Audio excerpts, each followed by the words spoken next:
herbisida. Herbisida. Oh, herbisida ya. Herbisida, Herbisida nabati. Nah, jadi bagaimana dia sebagai apa ya?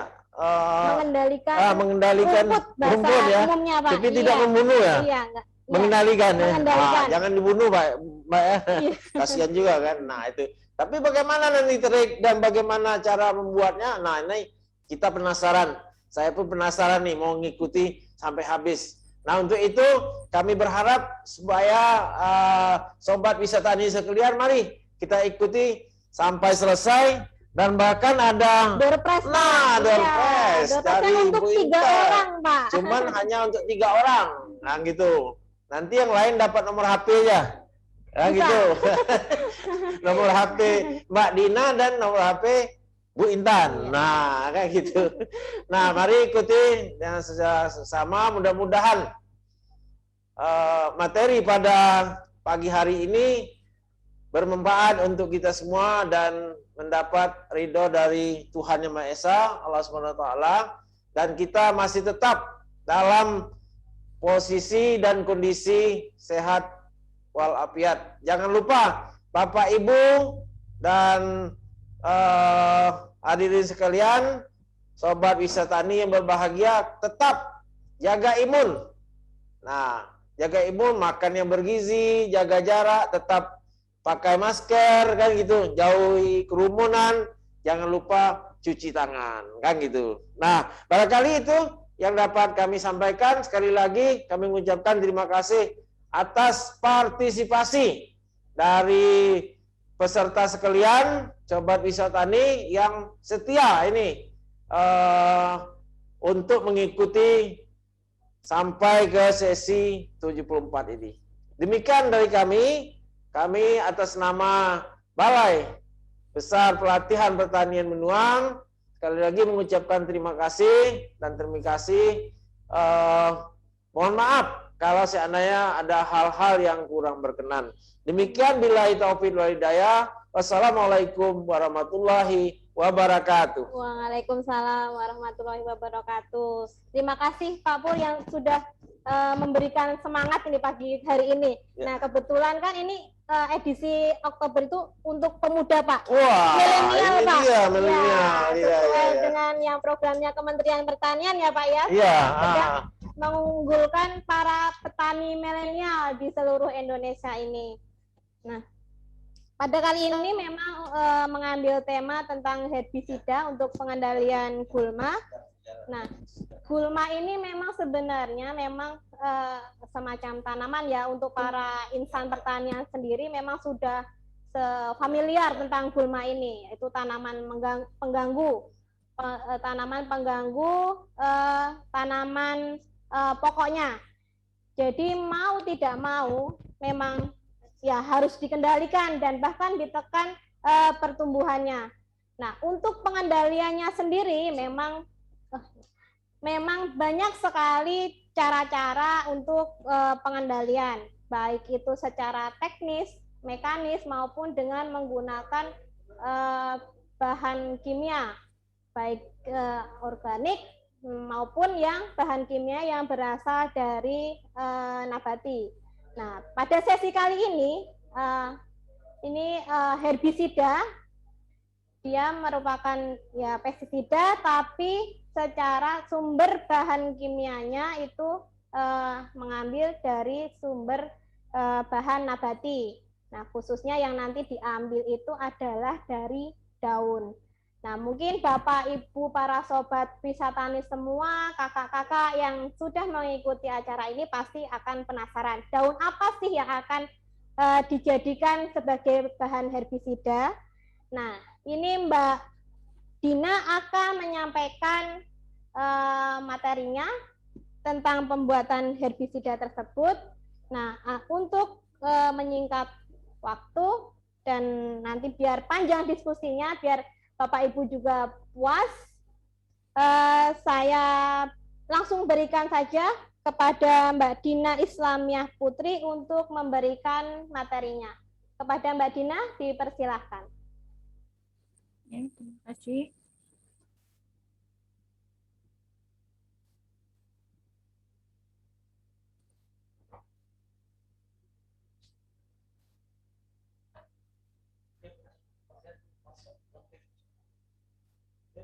Ya, makasih Pak.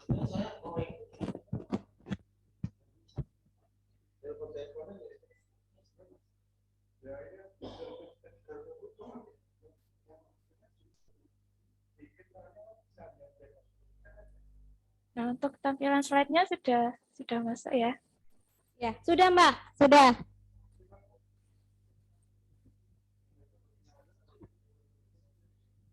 Mungkin suaranya Mbak Dina diperkeras sedikit ya Mbak. Oh ya, ya. Ya, silakan Mbak Dina. Ya. Baik. Assalamualaikum warahmatullahi wabarakatuh. Selamat pagi Bapak Ibu.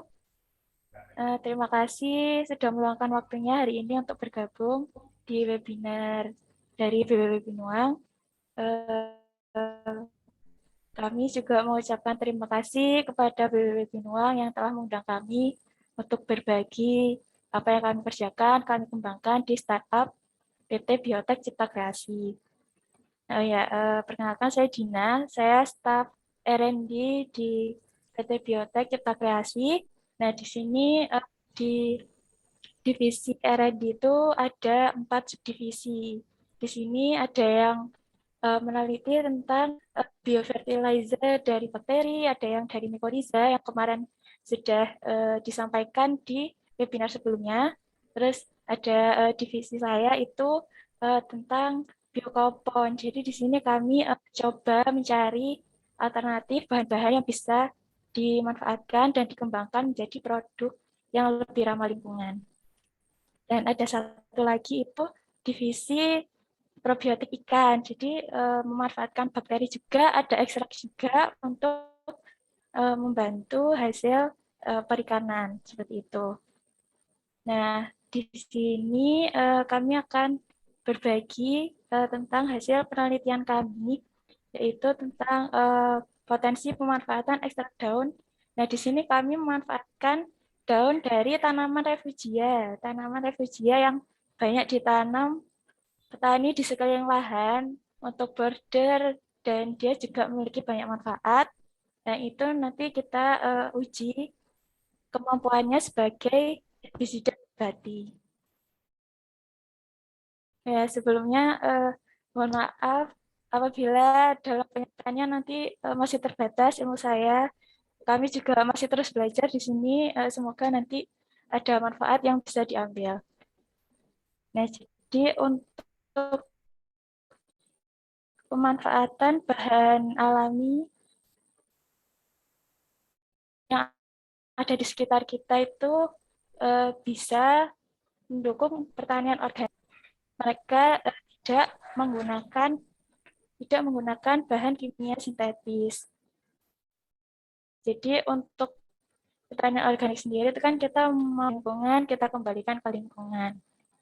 Nah, untuk tanaman itu dia memiliki senyawa-senyawa yang bisa kita manfaatkan di berbagai bidang kesehatan, pertanian, dan sebagainya. Nah, di sini kami mencoba membandingkan dari bahan-bahan yang ada itu yang mana yang punya kemampuan lebih baik. Terus nantinya kita kembangkan dan diformulasi. Kalau untuk menjadi produk nanti kami juga mempertimbangkan untuk skala besar pengembangannya.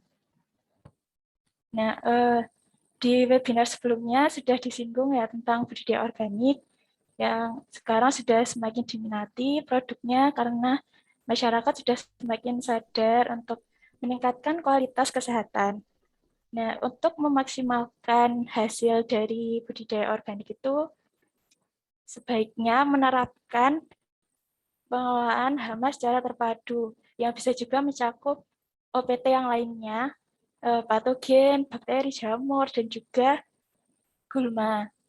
Nah, untuk pengendalian hama sendiri itu biasanya menanam tanaman berbunga yang cantik di sekeliling lahan itu akan mengundang musuh alami, serangga predator, dan juga polinator yang serangga predator atau musuh alaminya itu bisa mengendalikan populasi hama, dan juga ternyata tanamannya itu mengandung senyawa yang bisa kita manfaatkan. Nah, dengan adanya tanaman tadi di lingkungan pertanaman kita itu bisa kita optimalkan dari kelompok bunga-bungaan ini dia masih satu keluarga atau satu famili itu kelompok Asteraceae atau Compositae. Nah, tanaman berbunga-bunga yang cantik itu mereka kalau untuk yang kami coba ini memiliki ciri khas. Mungkin kalau yang mengamati lebih dekat bisa tahu ya apa mereka ada aroma khusus. Nah, itu mencirikan dia memiliki senyawa yang lebih menonjol. Jadi, oh dia memiliki potensi ini bisa kita manfaatkan. Jadi, melihat di lahan itu dikatakan pemanfaatan tanaman refugia. Nah, bunganya juga membandingkan beberapa tanaman ini untuk diekstrak, lalu kita aplikasikan ke lahannya. Apakah dia mampu untuk pertumbuhan gulmanya. Nah, tanaman itu menghasilkan senyawa-senyawa tadi itu, mereka juga distimulasi oleh stres atau tekanan dari lingkungan. Bisa dari sinar UV. Nah, serangan patogen itu juga menyebabkan tanaman itu menghasilkan senyawa-senyawa tadi. Jadi, senyawa-senyawa itu mereka pakai untuk melindungi dirinya. Nah, ketika mereka menghasilkan senyawa-senyawa tadi, terus apabila itu dilepaskan ke lingkungan, misalnya dari eksudat akar itu, nah itu akan mempengaruhi organisme di sekitarnya. Nah, ketika itu kontak dengan biji gulma, nah perkecambahannya itu bisa terhambat, dan ketika dia mampu tumbuh, itu tajuk dan akarnya itu pertumbuhannya juga lebih rendah. Nah, proses ini di mana senyawa yang dikeluarkan itu mempengaruhi organisme di sekitarnya itu disebut dengan alelopati. Senyawa-senyawa yang terlibat di dalamnya dikenal dengan alelokimia. Nah, jadi kita memanfaatkan tadi adanya bahan di alam dan adanya alelokimia di dalam bahan tadi kita ekstrak untuk kita manfaatkan. Nah, untuk tanaman-tanaman apa saja yang dimanfaatkan di sini. Nah, dari bunga-bungaan yang sudah sering ditanam petani ya, ini ada kenikir. Kenikir ada yang bunganya merah muda dan bunganya kuning. Nah, itu mereka masih satu genus tapi spesiesnya berbeda. Jadi kandungannya bisa juga berbeda. Terus ada bunga matahari dan juga ada Tagetes erecta, marigold. Atau mungkin nama lokal dari tanamannya bisa beda-beda ya tiap daerah. Jadi dari bunga-bunga ini kita ekstrak. Nah, untuk pembuatan ekstraknya ini kayak mencoba metode yang sederhana dengan metode maserasi. Jadi bahannya kita kumpulkan dari lapangan, terus kemudian dikeringkan. Setelah kering, kemudian kita haluskan sehingga menjadi serbuk. Lalu untuk penelitiannya kami mencoba berbagai konsentrasi dari yang rendah sampai tinggi. Nah, kemudian untuk serbuknya kita campurkan dengan air, lalu didiamkan selama 24 jam. Kemudian hasil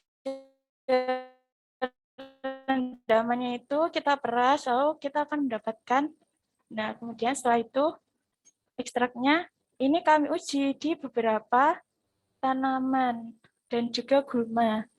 Nah, di sini kami untuk media tanahnya menggunakan tanah steril dan tanahnya itu kami ambil dari bekas tanaman padi. Jadi untuk tanaman tanah sebelumnya itu di sana tumbuh dominannya gulma rambutan atau daun sempit itu ada Sinodon dactylon dan juga untuk gulma daun lebarnya itu ada Geratum conizoides.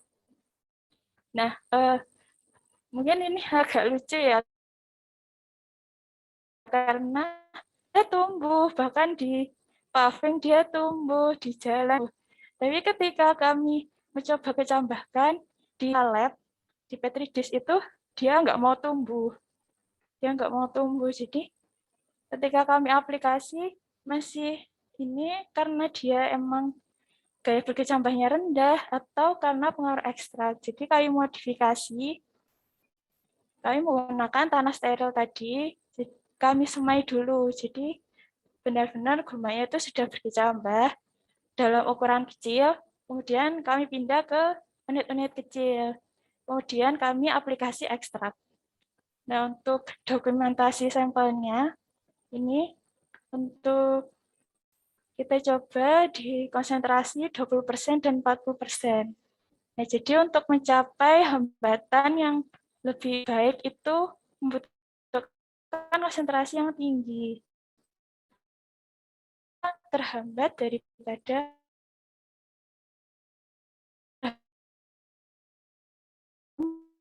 hambat.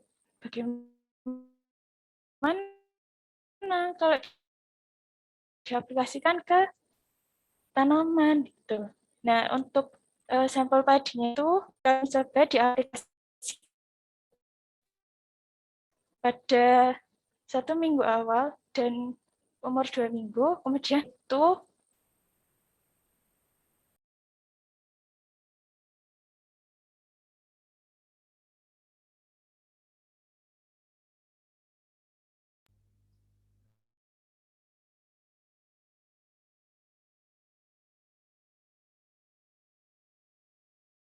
Maaf Mbak Dina. Maaf Mbak Dina, suara Mbak Dina di tempat kami terhenti.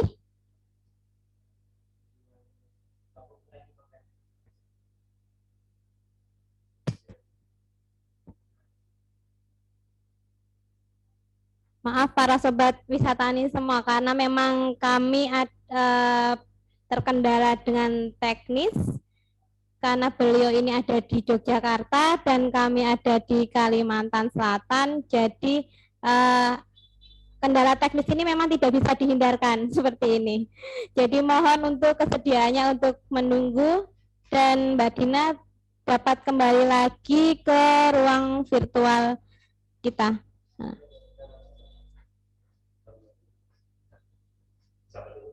Mbak Dina, bisa mendengar suara kita di sini, Mbak Dina? iya bisa. Ya, Mbak Dina mohon diulangi Mbak untuk penyampaian materinya yang dari apa ya, aplikasi ya tadi ya. Dari pembuatan Mbak, minta tolong untuk diulangi karena kami tadi suara Mbak Dina terputus. Ya, baik. Sudah terdengar kembali? Ya, ya Mbak. Silahkan Mbak.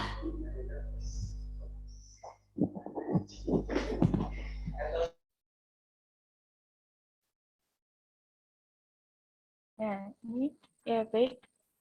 Untuk pembuatan ekstrak daunnya, jadi bahan daun dari lapangan kita panen, kemudian kita keringkan, kering angin saja, terus daunnya setelah kering itu dihaluskan menjadi serbuk. Nah, kemudian daunnya itu ditimbang sesuai konsentrasi yang kami coba dalam trial skala greenhouse ini. Nah, kemudian daunnya itu direndam dengan air, didiamkan selama 24 jam. Setelah itu hasilnya kita peras untuk didapatkan ekstraknya. Nah, dalam penelitian ini kami mencoba untuk menguji kemampuan ekstraknya itu pada tanaman dan gulma. Nah, untuk tanamannya kami mencoba di padi, dan kemudian untuk gulmanya kami mencoba rumputan atau daun sempit dan gulma daun lebar. Nah, ini kami coba tumbuhkan di media tanah steril. Nah, untuk sampel gulmanya itu, karena kami mengumpulkan benihnya dari lapangan, dan untuk daya tumbuhnya kan tidak terstandarisasi ya. Jadi untuk ketika aplikasi langsung ke bijinya itu ada kemungkinan terhambat karena memang benihnya tidak bisa berkecambah dan juga karena aplikasi ekstrak. Nah, untuk meminimalkan itu kami tumbuhkan dulu nih gulmanya. Setelah dia berkecambah, ini kurang lebih dua minggu, dalam masih ukurannya kecil itu kami pindahkan ke unit yang kecil-kecil. Lalu kami aplikasikan ekstraknya sesuai dengan perlakuan. Nah, untuk dokumentasi sampelnya seperti ini. Untuk konsentrasi yang tinggi itu dia mampu menghambat pertumbuhan baik yang gulma daun sempit maupun yang daun lebar. Jadi ekstraknya itu menghambat pertumbuhannya si gulma. Nah, kemudian kami lihat pengaruhnya di tanaman. Jadi ketika dia mampu menghambat gulmanya, dia menghambat tanamannya juga. Nah, ini kami aplikasikan ketika 1 minggu setelah dikecambahkan dan 2 minggu itu hasilnya tanamannya tidak terhambat dibandingkan dengan gulmanya. Jadi ketika kita mengaplikasikan itu di lahan, tanamannya tidak lebih terhambat dari gulmanya. Jadi masih aman apabila kita mencoba untuk aplikasi di lahan.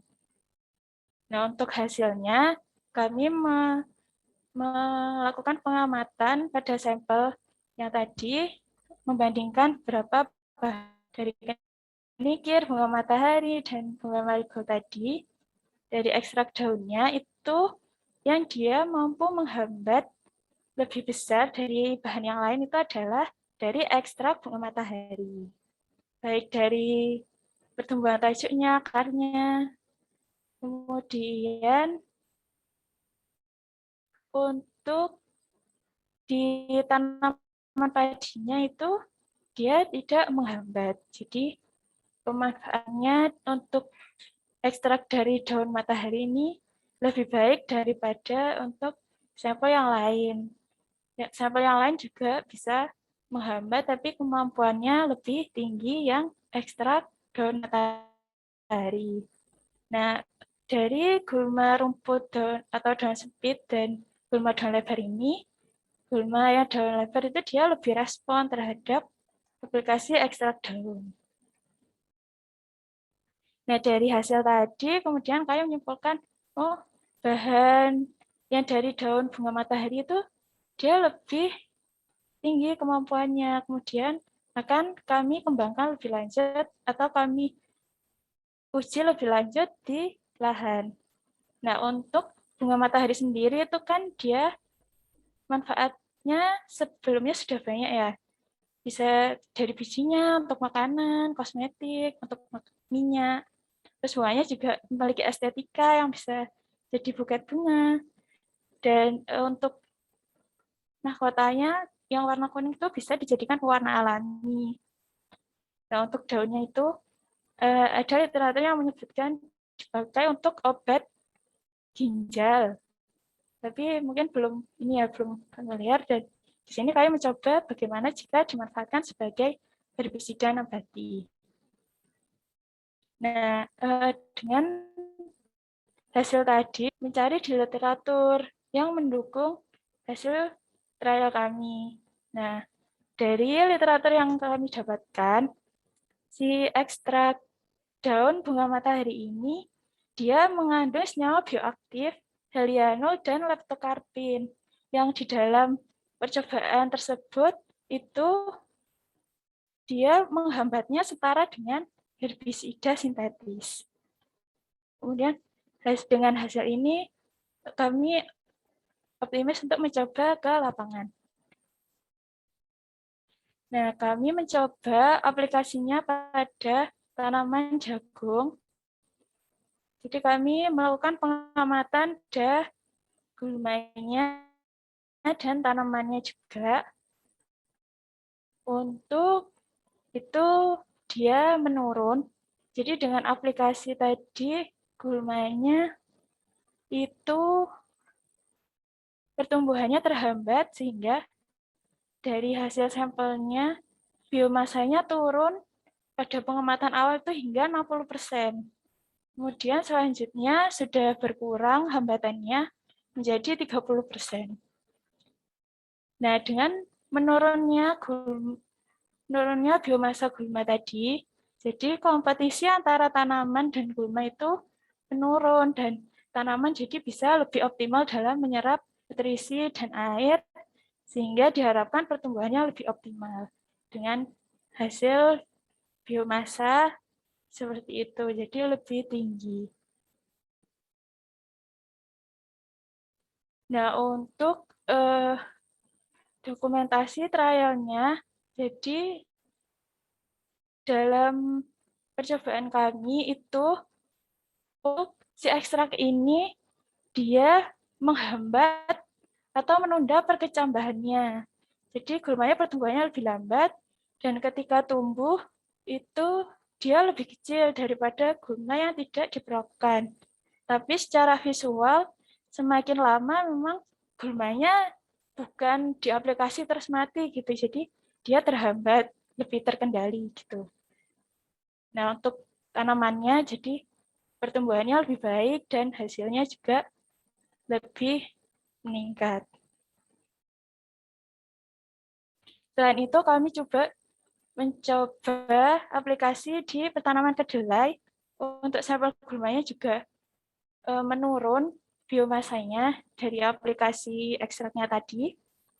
Dan untuk gulma di tanaman kedelai dia terhambat sebesar 50%. Kemudian selanjutnya data dari pengamatan kedua itu dia terhambat 45%. Jadi ke tanamannya juga dia bisa tumbuh lebih baik dengan tanpa perlakuan.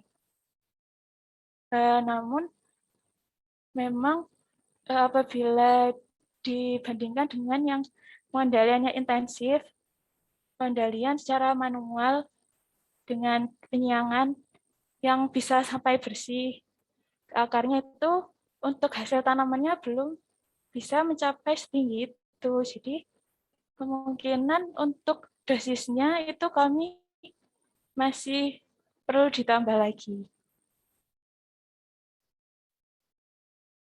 Untuk dokumentasi sampelnya seperti itu, jadi gulmanya bukan hilang gitu, tapi berkurang. Nah, dari percobaan ini kemudian kami melihat si ekstrak ini dia mampu menghambat itu membutuhkan konsentrasi yang tinggi. Jadi ketika konsentrasi rendah, itu di tanamannya ternyata bisa berefek positif. Dia mungkin seperti pupuk gitu ya, atau memacu pertumbuhan tanamannya. Nah, dan juga untuk dosisnya itu perlu yang lebih banyak. Karena kalau misalnya di tanah itu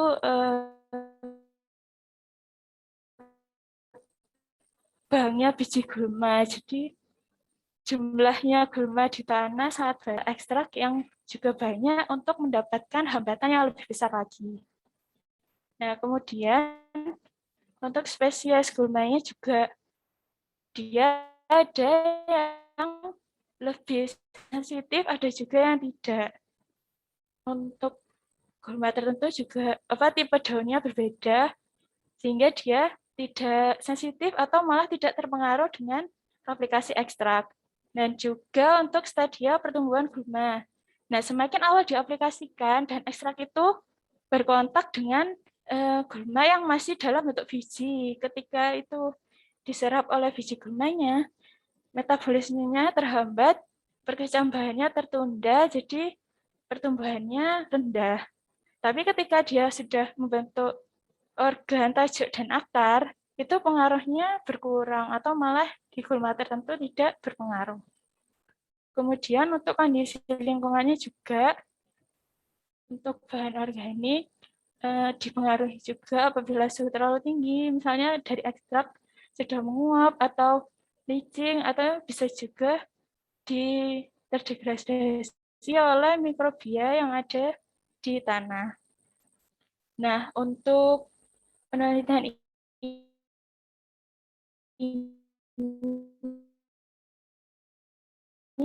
ini kan kami mencoba untuk pengembangan selanjutnya itu untuk penggunaan bahan ini dia dibutuhkan dalam jumlah yang besar. Untuk tadi memenuhi konsentrasi dan dosis yang diperlukan. Nah, untuk pembuatan dalam jumlah besar tadi membutuhkan mesin untuk membuat serbuknya tadi dan untuk memeras ekstraknya. Nah, kemudian membutuhkan volume yang lebih banyak ketika diaplikasikan ke lahan untuk memaksimalkan hambatannya, dan ekstrak dari bahan organik ini lebih cepat menurun keefektifannya. Karena ya tadi ada di tanah ada mikroba yang dia juga melakukan aktivitas yang dapat mempengaruhi si ekstrak tadi di tanah. Jadi di sini kami mencoba melihat di lahan itu ada potensi bahan yang bisa kita jadikan untuk produk di lingkungan itu dan dimanfaatkan juga di lingkungan itu.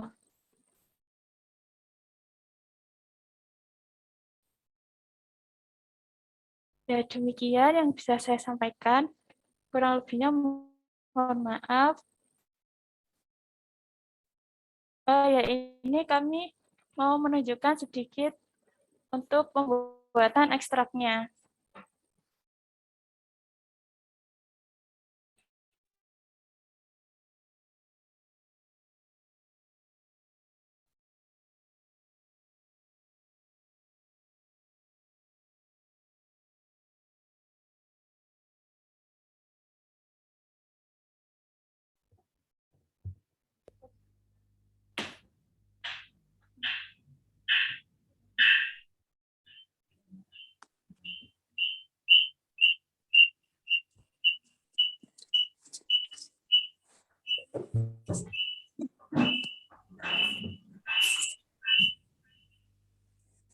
Nah, jadi dari kita siapkan timbangan untuk menimbang kebutuhan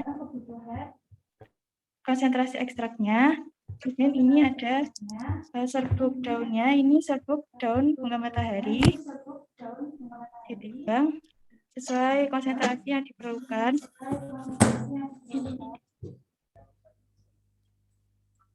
Nah, di sini kemarin kita mencoba untuk konsentrasi 20% dan 40%. Nah, jadi untuk konsentrasi 20% itu 20 gram per 100 mili dan 40% 40 gram per 100 mili. Jadi setelah serbuknya disiapkan, terus kemudian kita campur saja dengan air, lalu diaduk hingga homogen.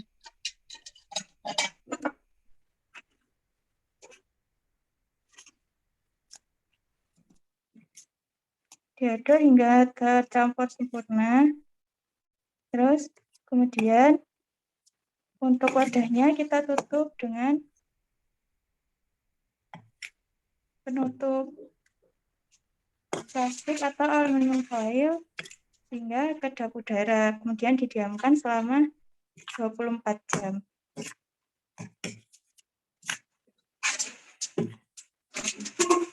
Untuk penyimpanannya, kami hanya di suhu ruang saja. Baru untuk penyimpanannya nanti setelah menjadi ekstrak itu, untuk memperpanjang daya simpannya, bisa disimpan di lemari pendingin. Kalau untuk yang konsentrasi tinggi dengan bahan yang lebih banyak, kenampakannya seperti bubur gitu ya.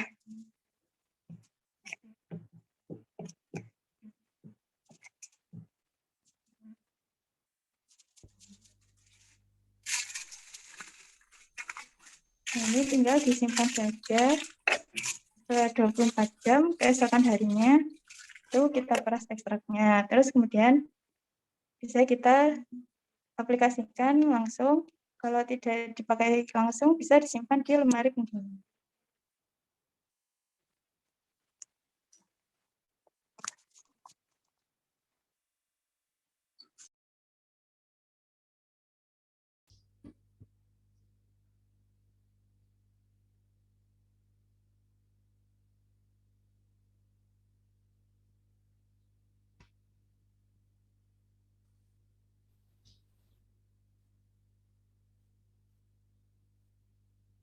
Mbak Dina, Ya, cukup Mbak? Prakteknya iya, cukup? sudah. Demikian yang bisa kami sampaikan. Apabila banyak kekurangan, kami mohon maaf. Terima kasih. Wassalamualaikum warahmatullahi wabarakatuh. Waalaikumsalam warahmatullahi wabarakatuh. Terima kasih Mbak Dina telah menyampaikan materinya yang sangat menarik sekali. Nah, ini saya juga penasaran ini Mbak Dina tentang pembuatan dari herbisida ini. Tadi berarti yang optimal itu daun dari bunga matahari ya Mbak Dina ya? Ya, dari hasil percobaan kami yang paling besar bisa menghambat itu dari daun bunga matahari. Mbak Dina, saya mau tanya ini Mbak Dina karena penasaran. Jadi konsentrasi optimal yang digunakan itu berapa dan efektif ke tanaman apa saja Mbak? Apakah ada perbedaan konsentrasi untuk tanaman tadi kan yang disampaikan kan tadi jagung sama kedelai ya? Apakah Ya, untuk tanaman lainnya apakah sama untuk konsentrasi pemakaiannya Mbak Dina? nah untuk trial ini kami mencoba di tanaman, jadi tadi ada padi, jagung, dan kedelai. Nah, untuk ekstrak dengan konsentrasi tadi itu bisa kita coba di tanaman lain. Nah, untuk mencoba ke banyak komoditas itu kami belum melakukan semuanya. Pernah juga ke tanaman sayur juga hasilnya itu sayur daun sawi itu juga bisa. Tapi untuk sayur yang lainnya belum belum kami coba gitu. Tapi karena untuk aplikasi dengan lebih awal dan tanamannya sudah berkecambah lebih dahulu itu sementara ini hasilnya masih bagus. Jadi sebenarnya bisa digunakan untuk tanaman lain ya Mbak, nggak terbatas ke tanaman di gulma di tanaman pangan, tapi juga sebenarnya bisa digunakan ke tanaman apa saja gitu ya Mbak Dina ya. Ya, sementara kesimpulannya seperti itu. Kemudian kami buka dulu pertanyaan untuk para sobat wisatani yang mungkin sudah nggak sabar untuk menanyakan kepada narasumber kami. Kami buka untuk 3 orang penanya dulu. Saya persilahkan raise hand untuk pertanyaannya, untuk mengajukan pertanyaannya. Dan saya ingatkan lagi, untuk 3 orang penanya nanti akan diberikan door prize dari sponsor kita, dari PT Biotek Cipta Kreasi. Sudah ada Ibu Erni Indrawati. Saya persilahkan Ibu untuk mengajukan pertanyaannya. Ya, makasih Bu. Assalamualaikum warahmatullahi wabarakatuh. Perkenalkan, nama saya Erni Indrawati dari Universitas Bosowa, Makassar. Adapun materi yang disampaikan tadi itu sangat menarik untuk kita terapkan atau aplikasikan pada tanaman. Namun karena bidang saya itu di perikanan, namun kami di perikanan juga itu ada namanya rumput laut, Bu. Jadi kami budidaya rumput laut, kemudian ditambak biasanya kami juga menumbuhkan pakan alami, dalam hal ini adalah lumut. Namun saya sangat tertarik dengan apa yang disampaikan tadi oleh Ibu bahwa dari daun-daun ini kita bisa mengekstrak berupa senyawa aktif untuk dijadikan sebagai herbisida. Nah, di sini ada beberapa pertanyaan yang ingin saya sampaikan, Bu, kepada Ibu Dina. Ini tadi disampaikan bahwa daun itu digiling, kemudian direndam dengan air, lalu disaring. Nah, di sini saya belum jelas, Bu, berapa volume bahan yang digunakan, kemudian air yang digunakan berapa, perbandingan antara bahan baku, misalnya daunnya dengan air. Kemudian setelah disaring, apakah yang digunakan itu apa, saringan yang digunakan itu apakah saringan biasa atau kita menggunakan saringan khusus, sehingga misalnya apa ini sisa-sisa dari atau debu dari tanaman yang sudah dihancurkan tadi, digiling, itu tidak terikut. Kemudian yang ingin saya tahu, bahan aktif apa yang terkandung dari ekstrak tersebut sehingga dia efektif digunakan di dalam menghambat pertumbuhan dari gulma. Kemudian tadi Ibu penitia atau host menanyakan tentang dosis aplikasi. Jadi di sini juga saya ingin ketahui berapa dosis yang digunakan, kemudian pada umur tanaman berapa baru efektif digunakan daripada ekstrak tersebut. Terima kasih, Bu. Ya, Ibu Ya, Erni, terima kasih pertanyaannya. atas pertanyaannya. Untuk penanya kedua, saya persilahkan.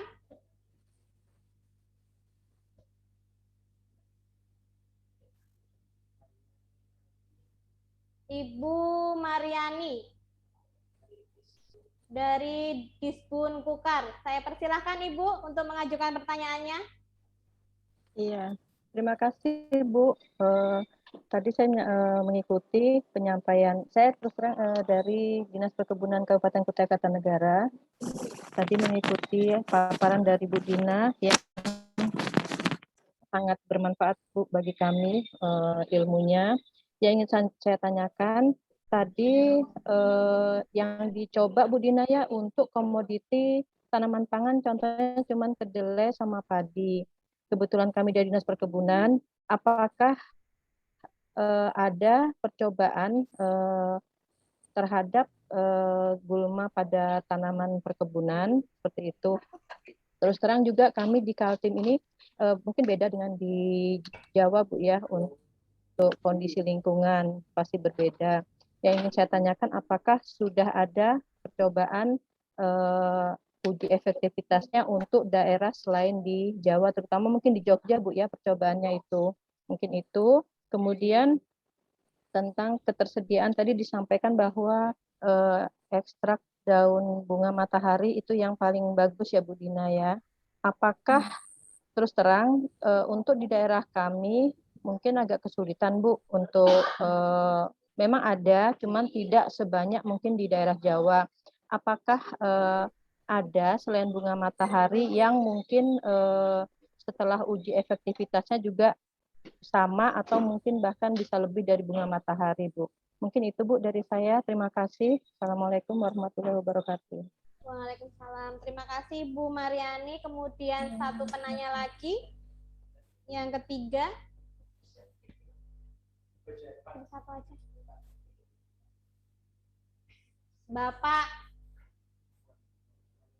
Bapak Lukman. Lukmanul Hakim. Silakan Pak. Oke, baik, terima kasih. Perkenalkan saya Lukmanul Hakim dari Penyuluh Pertanian dari BPD Pajepat, Kabupaten Barito Timur, Kalimantan Tengah. Pertanyaan saya tidak banyak, cuma dua. Yang pertama, apakah hasil ekstraksi daun repugia tadi itu mirip ya? Apakah kalau kita mempergunakan atau membeli herbisida ada yang kandungannya glifosat? Apakah itu prinsip kerjanya sama dengan glifosat? Yang kedua, sebentar Pak Lukman. Mohon diulangin Pak, kami suaranya agak kurang jelas. Oke, baik. Ya, Ya, sudah jelas ya? ya Sudah jelas. sudah Pak. Ya sudah. Baik, saya Lukman dari BPP Pajabat Kalteng, Barito Timur. Yang ingin saya tanyakan pertama, untuk hasil ekstraksi daun refugia itu apakah sama dengan herbisida yang kalau kita beli ada kandungan bahan aktifnya glifosat? Itu yang pertama. Yang kedua, kita mengetahui bersama bahwa ada bahan herbisida untuk jagung, mohon izin saya nyebut merek Kalaris. Apakah prinsip kerjanya sama ini dengan Kalaris pada jagung? Itu saja. Terima kasih. Wabillahi taufiq wal hidayah. Wassalamualaikum warahmatullahi wabarakatuh. Waalaikumsalam warahmatullahi wabarakatuh. Nah, saya ulangi lagi ya untuk pertanyaannya Mbak Dina dari Ibu Erni Indrawati. Ini ada 4 pertanyaan. Yang pertama itu komposisi bahannya. Tadi belum disampaikan oleh Mbak Dina, mohon disampaikan untuk komposisi bahan pembuatan herbisida. Kemudian alat dari saringannya, apakah ada alat khusus atau tidak untuk alat saringannya. Kemudian bahan aktifnya apa dari herbisida yang sudah dibuat sama Mbak Dina dan tim. Selanjutnya dosis yang memang optimal yang digunakan itu berapa, kemudian diaplikasikan ke tanaman itu umur berapa tanamannya. Kemudian untuk penanya kedua Ibu Mariani. Ibu Mariani ini menanyakan apakah sudah ada penelitian untuk diaplikasikan ke tanaman perkebunan dan juga apakah sudah diaplikasikan juga ke luar Jawa, maksudnya di luar kota Jogja. Apakah efektivitasnya sama? Selanjutnya ada pertanyaan dari Pak Lukmanul Hakim dari Bartim. Ada 2 pertanyaan. Ini apakah hasilnya sama dengan herbisida yang buatan pabrik? Kemudian apakah prinsipnya juga prinsip kerjanya sama untuk gulma di tanaman jagung? Prinsip kerja untuk herbisida ini. Silahkan Mbak Dina. Ya, baik. Terima kasih atas pertanyaannya. Ini saya akan coba menjawab. Untuk konsentrasi yang kami gunakan, ini kami mencoba 3 taraf. Itu untuk pembuatannya, untuk konsentrasi yang paling tinggi tadi 40 gram bahan dengan 100 ml air. Di percobaan ini kami menggunakan itu. Jadi untuk bahan keringnya itu 40 gram bisa didapatkan dari 2 kilo daun segar. Jadi randoman untuk bahan keringnya itu sekitar 20%. Nah, untuk ekstraknya itu kami kemarin menggunakan saringan yang biasa. Kami belum menggunakan saringan khusus, tapi dibantu dengan kain. Jadi rendemennya itu ampasnya tidak ikut ke dalam ekstraknya. Nah, untuk bahan aktif yang terkandung di ekstrak, itu berdasarkan literatur yang dia mampu menghambat itu ada helianol dan leptokarpin. Nah, sebenarnya kami mencoba untuk menganalisis dari ekstrak yang kami buat berapa kandungannya si senyawa bioaktif tadi. Nah, tapi karena belum banyak yang meneliti dari senyawa bioaktif ini, kami mencoba ke LPPT UGM dan Lab Kimia Organik FMIPA UGM itu belum bisa untuk menganalisis. Jadi sementara kami cuman di literatur tadi. Untuk dosisnya ini kami untuk percobaan ini kami juga mengacu pada jurnal atau penelitian sebelumnya itu 100 ml per meter persegi. Kemarin jadi kalau dikonversi sekitar 1000 liter per hektar. Liter.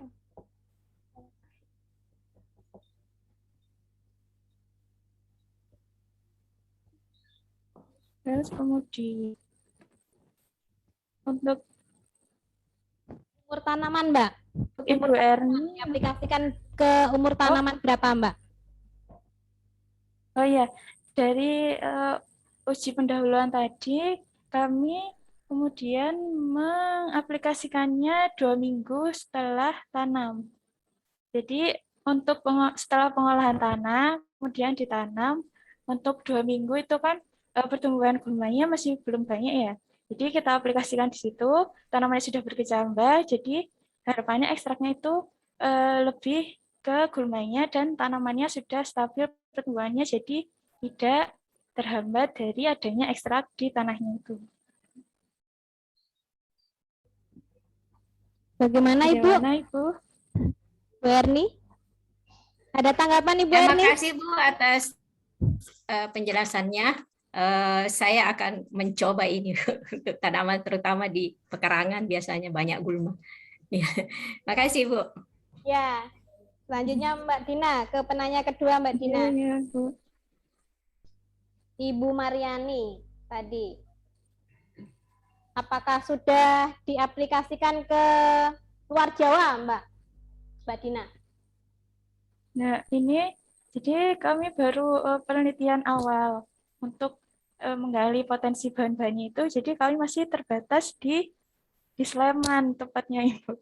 Jadi kami belum memperluas atau mencoba di wilayah lain. Jadi sementara baru eh, gulma yang ada di lahan percobaan kami saja untuk tanaman perkebunan mungkin bisa mencoba tanaman atau gulma yang ada di perkebunan. Nah, saya pernah melihat itu sudah ada penelitian yang memanfaatkan lantana kamara itu bisa untuk gulma perkebunan. Itu. Jadi mungkin kalau tertarik bisa mencoba untuk mengekstraksi dan mengaplikasikan di sana. Yaitu jadi bahan lain bisa bisa Bu Ibu nanti bisa melihat di literatur sebenarnya penelitian untuk pemanfaatan bahan daun ini sudah banyak ya.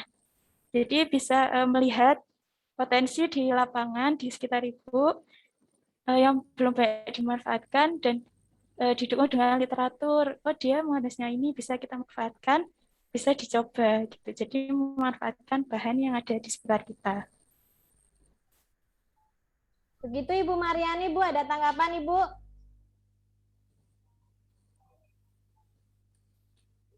Ibu? Ibu Mariani, ada Iya, Bu. tanggapan Ibu? Iya, Bu, iya Bu Dina. Terus terang selama ini kebanyakan para kelompok tani kami di perkebunan itu menggunakan pestisida. Untuk ini kan herbisida kan untuk gulma. Nah, mungkin lebih baik memang sesuai dengan arah pembangunan pertanian berkelanjutan ya Bu ya. Kita memang lebih cenderung untuk menggunakan yang herbisida nabati. Cuman kalau memang dari biotek belum ada penelitian ke arah itu, mungkin alangkah lebih baiknya dibuat Bu, karena kendalanya kami di dinas ini kan tidak ada laboratorium untuk mencoba. Mungkin ya skala biasa aja, mungkin skala pribadi. Kalau biotek kan seperti tadi saya lihat di paparan itu ada punya laboratorium, mungkin yang lebih bisalah mencoba untuk penelitian itu untuk gulma yang paling efektif untuk tanaman perkebunan, Bu Dina. Seperti itu harapan kami, Bu. Kami sangat senang terhadap paparan pada hari ini karena sesuai dengan arahan untuk pembangunan pertanian berkelanjutan, Bu Dina. Semoga nanti ke depannya untuk biotek ada penelitian untuk gulma pada tanaman perkebunan. Begitu, Bu. Makasih. Ya, makasih Ibu Mariani. Lanjut Mbak Dina ke pertanyaan ketiga, saya persilahkan. Tadi apakah hasilnya sama Mbak dengan buatan untuk dari Bapak Lukman? Ya, betul. Ya, betul. Untuk cobaan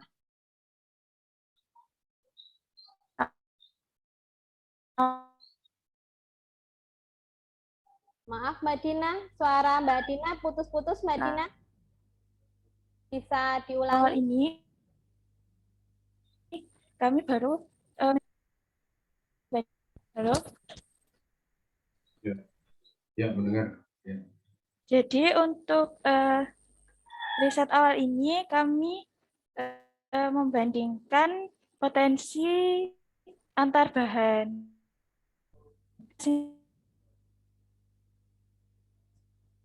sintetis. Nah, untuk glifosat sendiri itu kan dia sistemik ya. Dan karena kimia sintetis dia lebih tahan lama dan efikasinya lebih tinggi. Kemungkinan efikasi yang setinggi dengan glifosat. Nah, untuk prinsip kerjanya sama di produk komersial yang sudah dipakai di jagung apa tidak. Untuk ekstrak ini kan dia mengganggu metabolismenya gitu ya, menghambat pembongkaran karbohidrat sehingga respirasinya turun berdasarkan literatur yang saya ini, jadi belum mendapatkan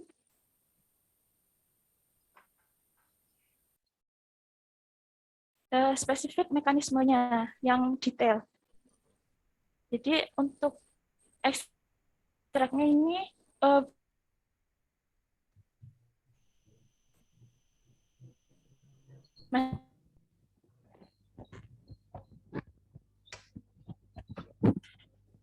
masih perlu diintegrasikan dengan metode pengendalian yang lain. Sementara hasil yang kami dapatkan Ya, oke. Pak Lukman, apakah jelas dengan suaranya Mbak Dina? Soalnya di sini kami agak tersendat suaranya Mbak Dina. Penjelasannya cukup sampai Oke, di sama. Oke, di sini juga cukup tersendat, tapi saya cukup bisa menangkap gitu. Menangkap dari penjelasannya Mbak Dina. Oke, saya kira cukup ya. Terima kasih. Oke, bisa diterima. Ya. Ya, terima kasih ya. Lanjut ya, saya buka lagi untuk sesi kedua. 3 penanya lagi. Pak Imran, TPHP dari Sinjai, ini jauh sekali. Iya. Terima kasih, Pak. Ya, silakan Pak. Iya, sebentar. Assalamualaikum warahmatullahi wabarakatuh. Selamat siang. Mohon maaf karena mungkin jaringan di tempat kami kurang bagus sehingga praktis dari tadi jaringan tersendat-sendat. Yang pertama mengenai pestisida nabati, ada beberapa yang dijelaskan tadi dan itu di daerah kami hampir tidak ada seperti bunga matahari.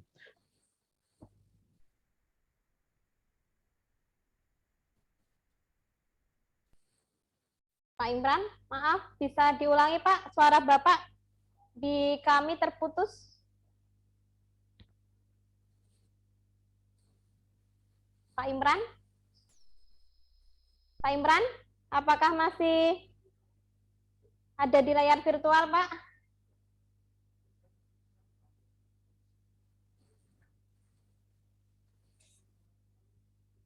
Pak Imran? Beralih ke penanya kedua dulu kah? Maaf Pak Imran, nanti kami hubungi lagi Pak, karena suara Bapak di kami terputus. Ke penanya kedua terlebih dahulu, Bapak Alum, Turnip. Saya persilahkan Pak. Ya, terima kasih Bu.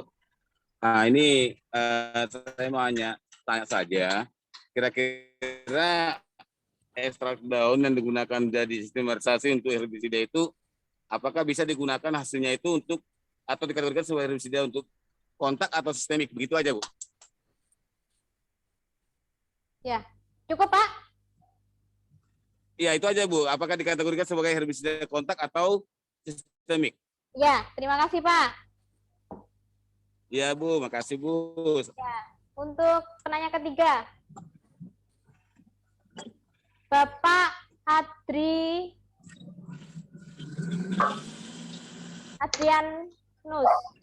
Agus Jaya. Bapak Agus Jaya, saya persilakan Pak. Ya, terima kasih Ibu. Mudah-mudahan jelas ini karena agak terputus-putus juga ini. Saya Adrianus Agus Jaya dari Universitas Palangkaraya, Kalimantan Tengah. Saya melihat penelitian ataupun apa yang dilakukan oleh Dina dan kawan-kawan ini menarik ini. Selama ini kita hanya bicara insektisida dan fungisida nabati. Nah, untuk herbisida nabati ini, pertanyaan saya yang pertama, karena ini menggunakan produk ataupun tanaman bunga matahari ini memerlukan jumlah yang besar kelihatannya ini. Dalam 40 gram aja perlu 2 kilogram daun. Apakah ini ada nggak alternatif lain atau tanaman lain yang mungkin kalau di tempat kami jarang ya bunga matahari ini. Ada nggak alternatif tanaman lain yang bisa digunakan sebagai sumber herbisida? Barangkali bacaan atau literaturnya kalau bisa diinformasikan. Kemudian yang kedua, bagaimana dampak bagi tanaman? Karena yang ditanam ini tanaman semusim ya, dan diberikan pada saat tanam juga. Nah, kalau tanaman tahunan itu mungkin tidak apa-apa ya, kan ini ada nggak dampaknya terhadap tanaman semusim yang ditanam? Kalau saya menyarankan mungkin di awal saja tetap pratanam itu untuk penanaman. Nah, mungkin ini yang kedua untuk dampak ini. Kemudian yang ketiga itu berapa lama daya simpannya ini ya untuk herbisida ini? Apakah 1 bulan, 2 bulan atau bagaimana? Mungkin itu saja Bu pertanyaan dari saya. Terima kasih. Ya, terima kasih Pak. Mungkin bisa balik lagi ke Pak Imran. Pak Imran. Pak Imran, apakah sinyalnya sudah mendukung? Pak Imran?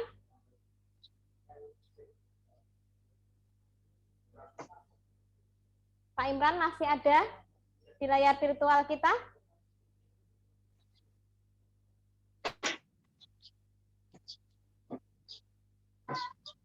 Kalau enggak, skip. Jadi tambah 1 lagi. Untuk penanya 1 lagi.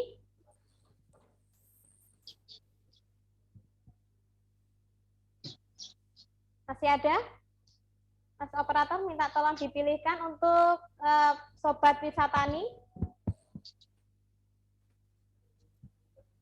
Ibu Nur Rahayu ini yang sudah raisen, tapi kameranya mati nih.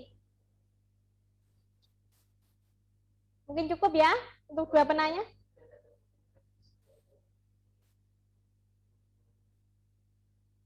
Pak Dodi. Pak Dodi. Saya persilakan Pak Dodi untuk memberikan pertanyaan kepada narasumber kami.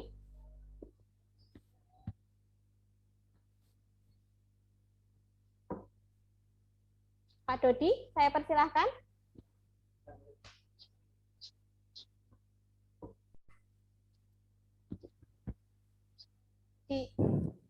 Oke, makasih Bu. Halo, cek. Ya Pak, jelas Pak suaranya, saya persilahkan Pak. Ya baik, terima kasih Bu. Saya Dodi Perwira dari Jambi. Terkait dengan penyampaian dari Bu Dina Islamiyah tadi, saya sangat tertarik tentang refugia. Namun di tempat kami di Jambi itu sebagian besar itu belum memaksimalkan refugia sebagai pestisida nabati, hanya sebatas untuk tanaman sela tanaman atau tanaman liar saja Bu. Mungkin bisa diberikan tips dan triksnya mungkin oleh Bu Dina nanti untuk bisa kami aplikasikan di tingkat petani, seperti panduan khusus ataupun panduan teknis dalam proses pembuatan hingga pengaplikasian di lapangan. Mungkin itu saja Bu, terima kasih. Assalamualaikum warahmatullahi wabarakatuh. Waalaikumsalam, terima kasih Pak Dodi. Nah ini Mbak Dina yang dari Pak Alam terlebih dahulu. Ekstrak dari daun matahari ini itu untuk mekanisme kerjanya secara kontak atau sistemik, Mbak Dina? Saya persilahkan Mbak Dina untuk menjawabnya. Ya baik, terima kasih atas pertanyaannya. Untuk si ekstrak ini mungkin bisa dikategorikan sistemik ya, karena dia harus diserap oleh tanamannya itu dulu, baru dia mengganggu metabolisme si gulma itu. Jadinya nantinya dia akan terhambat. Namun si ekstrak ini kan mungkin karena senyawanya masih berlimpah, masih spesifik satu senyawa kayak gitu. Jadi tingkat meracunnya tidak setinggi kalau herbisida sintetis yang sudah spesifik senyawa aktifnya.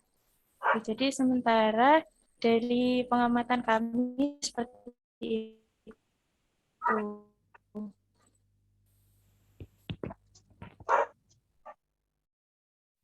Cukup ya Mbak Dina ya untuk jawabannya? Ya. Pak Alam, apakah ada tanggapan Pak Alam?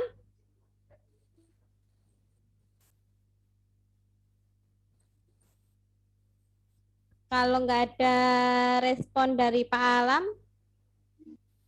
lanjut ke penanya kedua. Ini ada 3. Jadi yang pertama Jawabannya itu tepat, Bu. Pak Alam. Pak Alam? Sudah puas, Bu. Ya, ya silakan Pak. Tanggapannya Pak. Sudah puas ya? Jadi jawaban tadi sudah pas, Bu. Oh ya, ya Pak. Terima kasih Pak. Nah. Ya. Iya, Bu. Tetap diikuti sampai selesai ya Pak. Iya, Bu. Ambil di lahan ini, Bu. Iya. Ambil di lahan, Bu. Ada di lahan, Bu. Ya Pak.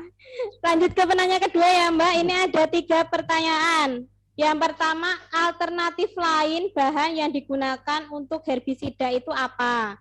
Kemudian yang kedua, lagi nih. dampak bagi tanaman pokoknya itu ada enggak Mbak Dina? Kemudian yang ketiga, lama daya simpan dari herbisida nabati ini berapa lama? Dari Pak Agus Jaya. Silahkan Mbak Dina. Baik, terima kasih pertanyaannya. Untuk alternatif bahan ya, kalau misalnya bisa melihat di sekeliling Bapak itu ada tanaman apa. Sementara kalau dari literatur itu untuk jerami padi itu dia juga mengandung senyawa alloy-kimia, bisa dimanfaatkan untuk menekan pertumbuhan gulma di lahan. Nah, ada juga dari ekstrak daun bambu, daun pepaya. Untuk dari gulma-gulmaan juga bisa, Pak. Kalau misalnya di sini ada namanya babandotan, itu dia masih satu famili sama tanaman-tanaman tadi, tapi kalau gulma mungkin bisa sekalian penyiangan, terus itu bisa dicoba untuk diaplikasikan. Kalau untuk dosisnya saya belum detail tahunya, jadi untuk alternatifnya bisa itu tadi. Terus untuk tanaman yang sedang tumbuh, tanaman semusim. Nah, dari percobaan kami itu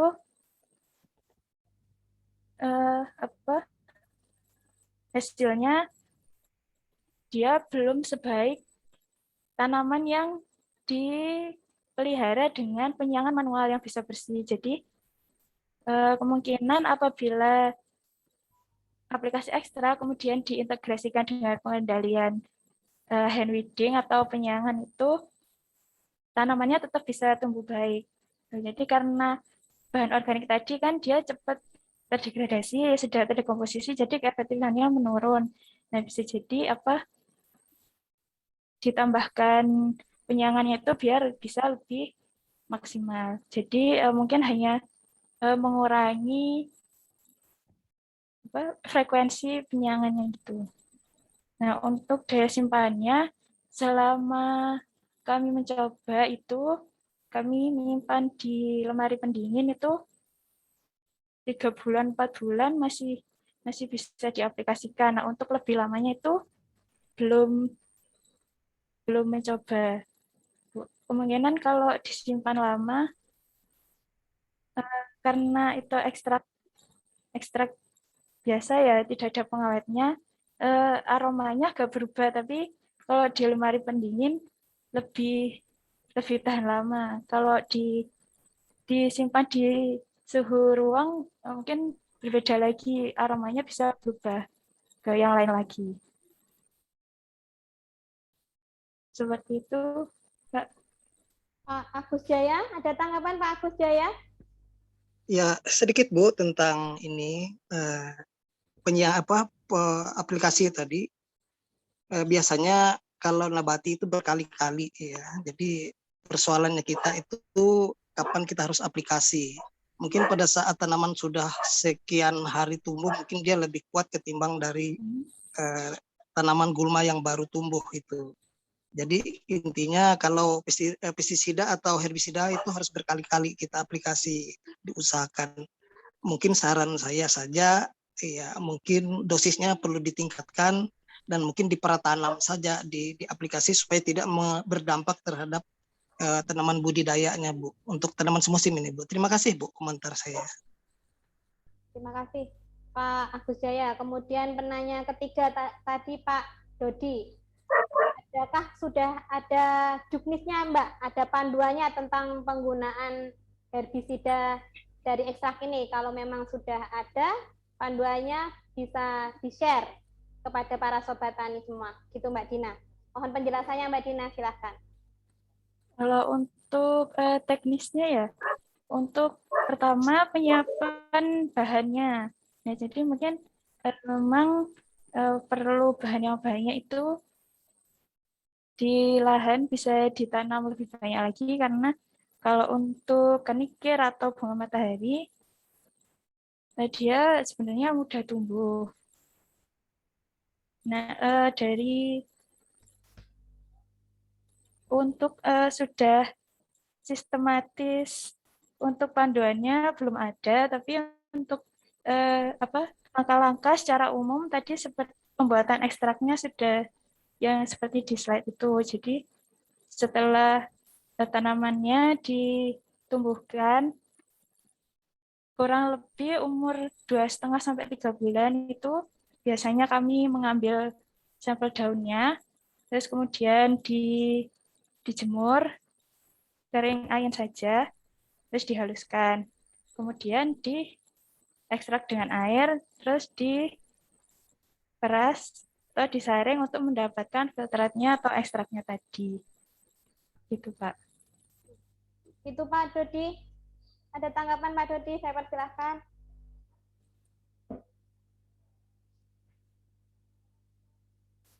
Pak Dodi, suara Bapak di kami tidak terdengar. Di-unmute dulu, Pak. Nah, silahkan Pak. Oke, baik Bu Moderator dan Mbak Dina, terima kasih penjelasannya.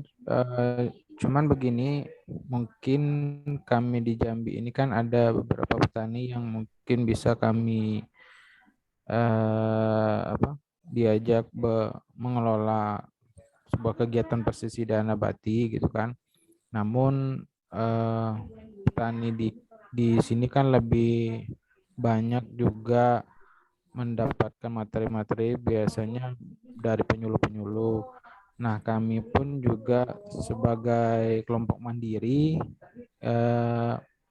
ingin juga mungkin jika diperbolehkan bisa nanti berkomunikasi juga setelah webinar ini, nanti langsung ke Mbak Dinanya, mungkin bisa kontak-kontak sehingga kami bisa juga mengadopsi atau bisa mengaplikasikan apa yang sudah Mbak Dina lakukan untuk diaplikasikan di kelompok-kelompok tani yang ada di Jambi. Begitu aja, Bu. Terima kasih. Assalamualaikum warahmatullahi wabarakatuh. Terima kasih untuk Pak Dodi, penanya sudah dua sesi diskusi ya. Ini memang untuk pengendalian gulma sendiri sebenarnya bisa dari pratanam, memang dari pengolahan tanah. Dari pengolahan tanah, pengolahan lahan, apabila memang dari pengolahan tanahnya sendiri memang sudah tepat, sebenarnya sudah bisa paling tidak mengendalikan atau menurunkan dari pertumbuhan gulmanya itu sendiri.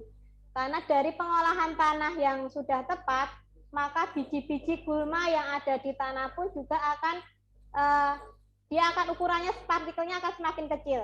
Nah, ukuran kecil tersebut yang memang sudah membantu untuk tidak diberikan kesempatan lagi gulma itu untuk tumbuh. Jadi dari pratanam itu memang sebenarnya kita sudah harus mulai untuk mengendalikan gulma tersebut. Nah, untuk pencegahan selanjutnya memang kita membutuhkan bahan lain seperti herbisida ini. Gitu Mbak Dina. Mbak Dina sudah cukup ya Mbak Dina ya. Nah, sebelum ditutup pengumuman dulu ini sepertinya biar deg-degan ya. Kita pilih 3 orang penanya. Ini sudah dikirimkan 3 orang penanya. Yang pertama itu ada Ibu Erni Indrawati. Bu Erni masih ada di ruang virtual kami? Bu Erni Indrawati. Ya, Ibu Erni mohon ya kirimkan. Saya ikut terus Bu dari tadi, dari awal sampai sekarang masih ikut. Iya. Iya. Bu Erni Makasih Bu. mendapat door prize dari kami Bu. Mohon kirimkan Alhamdulillah. nama, alamat serta nomor HP ke operator kami Bu. Oh iya Bu. Yang nama tadi ada di chat Bu ya. Iya. Kemudian yang kedua ada Ibu Mariani dari Dispun. Ibu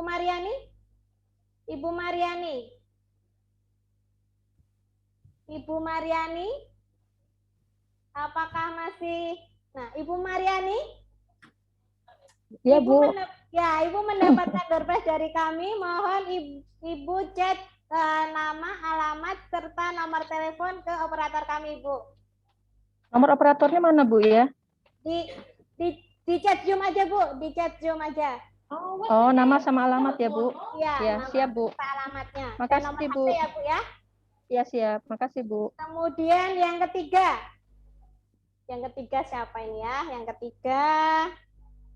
ketiga Bapak Alan Turnip. Bapak Alan? Alim apa Alam ya? Alum. Bapak Alum? Apakah masih ada? Masih mengikuti? Nah, Bapak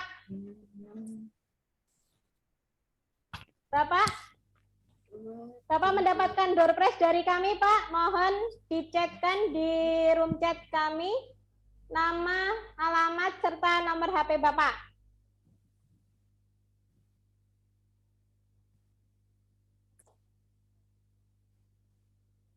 Nanti mungkin ditulis saja ya, Mas Operator. Yang dapat itu ada 3 orang. Ibu Erni Indrawati, Ibu Mariani, dan Bapak Alum. Ibu, izin Bu, untuk Alum Bu, sakit nggak bisa Bu, disable Bu.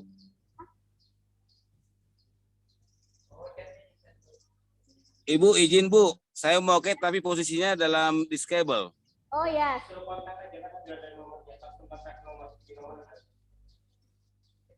Ada di ya.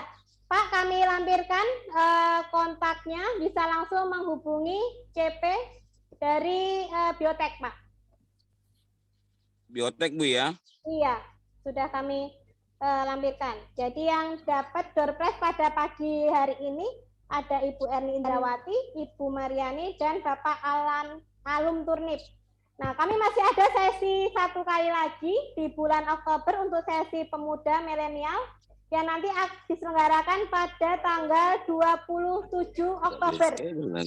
Jadi Bapak Ibu, teman-teman Sobat Wisatani jangan sampai ketinggalan, nanti ada lagi di tanggal 27 Oktober.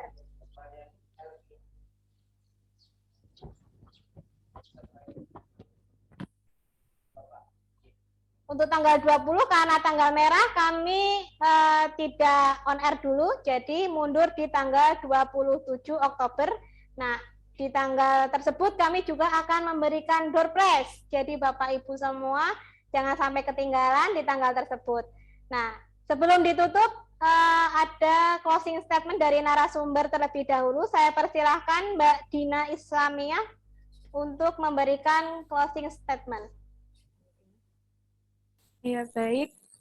Terima kasih sekali lagi atas kesempatannya kami bisa menyampaikan kegiatan kami di sini. Terima kasih juga untuk ide-ide masukannya dari Bapak Ibu sekalian. Nah, untuk selanjutnya mungkin kita bisa saling melengkapi, membantu ya untuk mengembangkan ini. Nantinya bisa kerjasama dengan PT Biotek mengunjungi kami dengan kontak personnya sudah ada di PPT atau sudah di-share tadi ya. Ini semoga kedepannya apa yang kami kerjakan menyebar ke petani-petani yang lain juga. Terima kasih. Ya, terima kasih Mbak Dina. Saya di sini mewakili tim. Mohon maaf apabila ada salah kata dan dari masalah teknis, karena memang teknis itu memang tidak bisa dihindari, karena di dalam daring ini memang teknis sangat mendukung. Nah, saya Intan Kurnianingrum, mohon undur diri. Wassalamualaikum warahmatullahi wabarakatuh. Waalaikumsalam warahmatullahi wabarakatuh. Baik, terima kasih Ibu Intan dan Mbak Intan dan Mbak Dina. Kami sampaikan kepada Sobat Desa Tani, jangan lupa mengisi link permohonan e-sertifikat, di mana linknya telah kami bagikan di room chat Zoom. Sekali lagi kami sampaikan kepada Sobat Wisatani, jangan lupa mengisi link permohonan e-sertifikat, di mana link telah kami bagikan di room chat Zoom. Demikian disampaikan, terima kasih.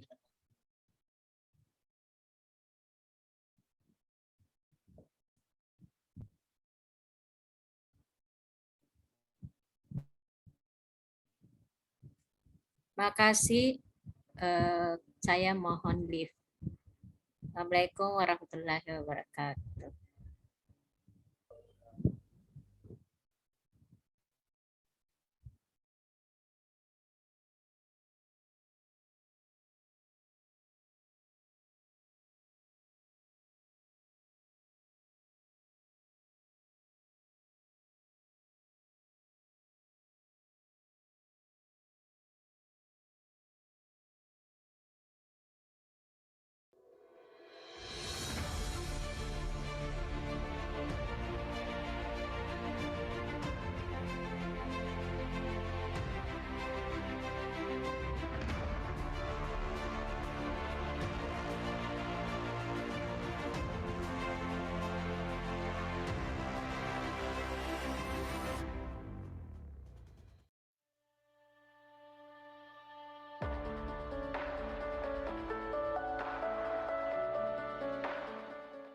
Pertanian merupakan mata pencarian utama dalam kehidupan manusia di dunia ini dan mengalami perkembangan tentang jenis-jenis tanaman pangan serta cara penanamannya. Balai Besar Pelatihan Pertanian Binuang merupakan salah satu unit pelaksana teknis dari Badan Penyuluhan dan Pengembangan Sumber Daya Manusia Pertanian, Kementerian Pertanian Republik Indonesia, khususnya dalam pengembangan mutu sumber daya manusia pertanian yang profesional, kreatif, inovatif, kredibel, dan berwawasan global. BPPP Binuang berdiri sejak tahun 1952 dengan nama Balai Pendidikan Masyarakat Desa atau BPMD dan mengalami perkembangan hingga sekarang yang berganti nama menjadi Balai Besar Pelatihan Pertanian Binuang. Wilayah kerja BPPP Binuang meliputi Kalimantan Selatan, Kalimantan Tengah, Kalimantan Barat, Kalimantan Timur, dan Kalimantan Utara. Arah kebijakan dan program ahli BPPP Binuang meliputi optimalisasi peran penyuluhan dalam pendampingan swasembada pangan di tingkat BPP dan WKPP, peningkatan daya saing dan kinerja Balai Diklat serta sertifikasi profesi pertanian, pemantapan sistem administrasi dan manajemen yang transparan dan akuntabel, gerakan Komando Strategi Pembangunan Pertanian di Kecamatan, Penyuluhan Pendidikan dan Pelatihan Vokasi mendukung program utama Kementerian Pertanian. Penyuluhan dan pelatihan vokasi mendukung penumbuhan pengusaha pertanian milenial. Melaksanakan penyuluhan dan pengembangan sumber daya manusia pertanian yang sesuai dengan peraturan perundang-undangan. Penyuluhan kebijakan teknis, rencana dan program penyuluhan pendidikan dan pelatihan, standarisasi dan sertifikasi sumber daya manusia sesuai dengan peraturan perundang-undangan. Pelaksanaan penyuluhan pendidikan dan pelatihan sumber daya manusia sesuai dengan peraturan perundang-undangan. Pemantauan, evaluasi, dan pelaporan pelaksanaan penyuluhan pendidikan dan pelatihan, standarisasi dan sertifikasi sumber daya manusia sesuai dengan perundang-undangan. Balai Besar Pelatihan Pertanian Binuang memiliki 59 aparatur sipil negara yang terdiri dari 17 fungsional widya iswara, 10 pejabat struktural, 32 tenaga fungsional umum, 23 tenaga harian lepas. Sumber daya manusia di BBPP Binuang memiliki background pendidikan yang beragam dalam bidang pertanian, antara lain agronomi, hama penyakit tanaman, ilmu tanah, sosial ekonomi pertanian, teknologi hasil pertanian, agribisnis, dan penyuluhan pertanian. BBPP Binuang memiliki diklat yang terakreditasi yang terdiri dari pelatihan manajerial, pelatihan teknis, pelatihan fungsional RIHP, pelatihan sosiokultural. Sistem manajemen mutu BBPP Binuang merupakan ISO 9001-2015. Kebijakan mutu tersebut kami bangun melalui 5 pilar utama atau 5K: komitmen, konsistensi, kebersamaan, kondusif, kerja jujur, kerja bertanggung jawab, kerja kompeten, dan kerja tuntas.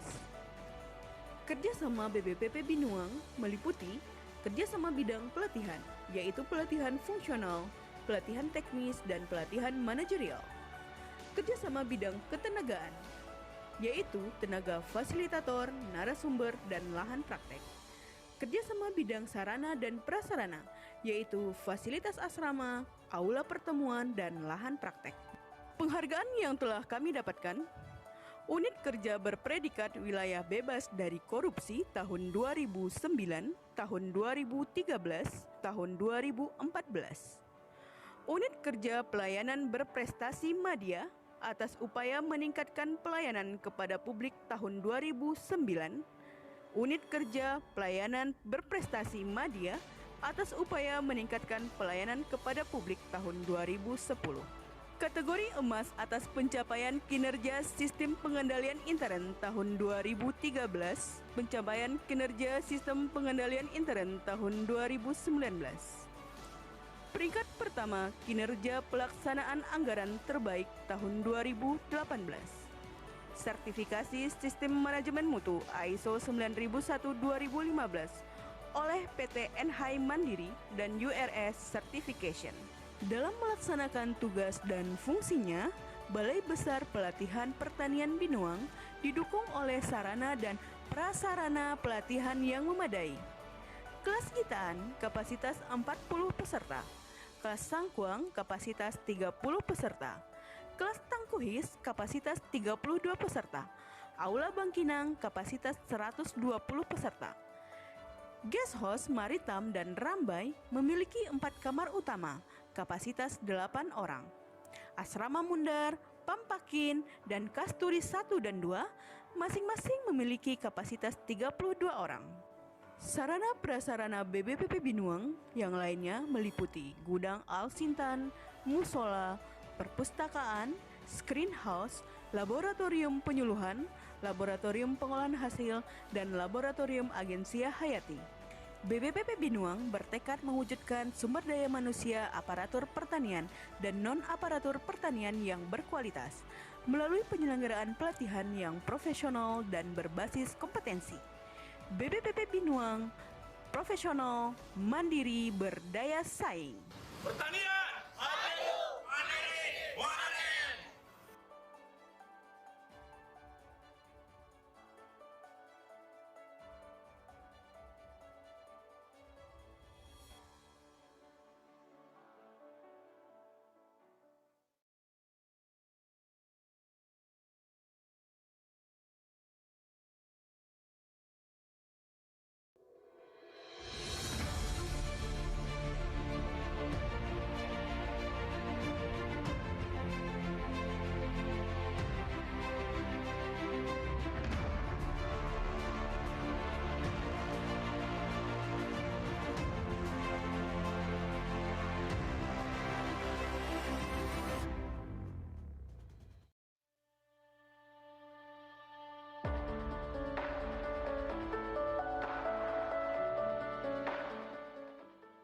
Pertanian merupakan mata pencarian utama dalam kehidupan manusia di dunia ini dan mengalami perkembangan tentang jenis-jenis tanaman pangan serta cara penanamannya.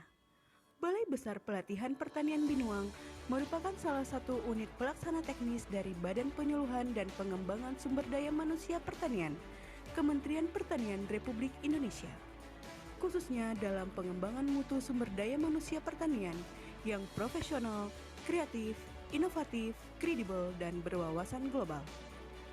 BPPP Binuang berdiri sejak tahun 1952 dengan nama Balai Pendidikan Masyarakat Desa atau BPMD dan mengalami perkembangan hingga sekarang yang berganti nama menjadi Balai Besar Pelatihan Pertanian Binuang.